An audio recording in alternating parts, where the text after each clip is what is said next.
ការលើសអំបិលធ្វើយ៉ាងណាកាត់បន្ថយបានដោយមិនបាត់បង់រសជាតិអាហារចុះបើខ្វះអំបិលជាធម្មតាមនុស្សយើងមានតម្រូវការអំបិលសម្លគឺអំបិលសូដ្យូមចន្លោះពី5ទៅ6ក្រាមក្នុងមួយថ្ងៃមនុស្សតែងតែបរិភោគអំបិលលើសកម្រិតនេះយ៉ាងតិច2ដងដូច្នេះត្រូវកាត់បន្ថយពាក់កណ្ដាលការលើសឬខ្វះអំបិលសូដ្យូមបណ្ដាលឲ្យមានផលវិបាកដល់សុខភាពការលើសអំបិលសូដ្យូមអាចបណ្ដាលឲ្យមានអាការៈដូចជាជំងឺលើសសម្ពាធឈាមជំងឺទឹកនោមប្រៃជំងឺខ្សោយតម្រងនោមជំងឺបេះដូងនិងជំងឺស្ទ្រោកខួរក្បាលអាចបង្កឲ្យមានការឈឺក្បាលវង្វេងញាក់សាច់ដុំប្រកាច់ឬសន្លប់ដើម្បីគ្រប់គ្រងកុំឲ្យយើងញ៉ាំអំបិលច្រើនពេកឬតិចពេកការដឹងពីប្រភពអំបិលក្នុងអាហារគឺជារឿងដ៏ចាំបាច់បំផុត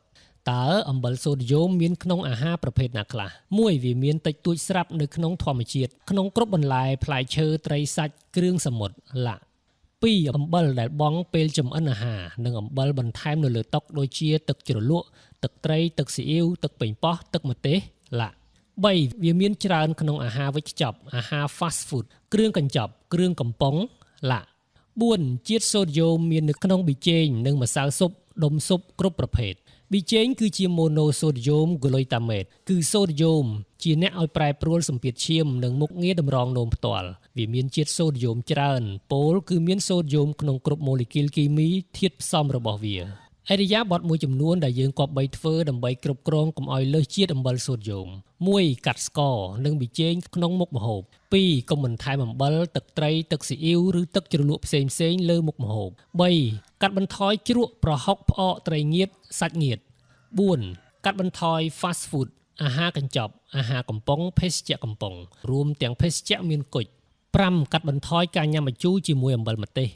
6គួរធ្វើម្ហូបខ្លួនឯង7កាត់បន្ថយអាហារនៅតាមភោជនីយដ្ឋាន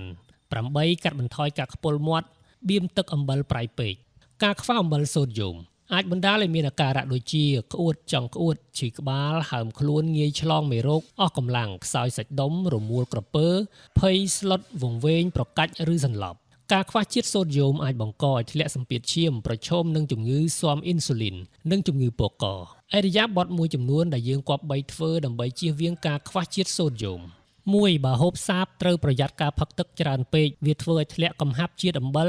និងពុលជាតិទឹក2បើហូបសាបត្រូវតែកាត់បន្ថយស្ករព្រោះការញ៉ាំស្ករច្រើនគឺបង្កើនការចាក់អំបិលចោលតាមទឹកនោម3បើហូបសាបត្រូវប្រយ័ត្នជាតិទឹកដោះគោទឹកសណ្តែកគ្រប់មុខទឹកឃ្មុំកាហ្វេដែលវាអាចធ្វើឲ្យធ្លាក់ជាតិអំបិលក្នុងឈាម4បើមានផ្ទៃពោះលោកអ្នកត្រូវការអំបិលច្រើនជាងធម្មតាបន្តិច5បើញ៉ាំសាបហើយហាត់ប្រាណបែកញើសច្រើនត្រូវញ៉ាំទឹកលាយអំបិលបន្តិចមួយចឹបក្នុងទឹកមួយកែវ6ថ្នាំមួយចំនួនដូចជាថ្នាំបំបាត់ការឈឺចាប់ថ្នាំបញ្ចុះស្ករថ្នាំបញ្ចុះសម្ពាធឈាមនិងថ្នាំព្យាបាលជំងឺផ្លូវចិត្តអាចធ្វើឲ្យធ្លាក់ជាតិអំបិលសម្រាប់ការយល់ដឹងបន្ថែមពេញលេញអំពីអំបិលសូមលោកអ្នកអានសៀវភៅដែលមានបង្ហាញក្នុងរូបដូចខាងក្រោមសម្រាប់ព័ត៌មានបន្ថែមលោកអ្នកអាចតាក់ទងមកលេខទូរស័ព្ទ070 990 988ឬ099 990 988ឬ071 8 990 988និង Telegram 085 990 988ឬ070 990 988ឬ099 990 988សូមអរគុណ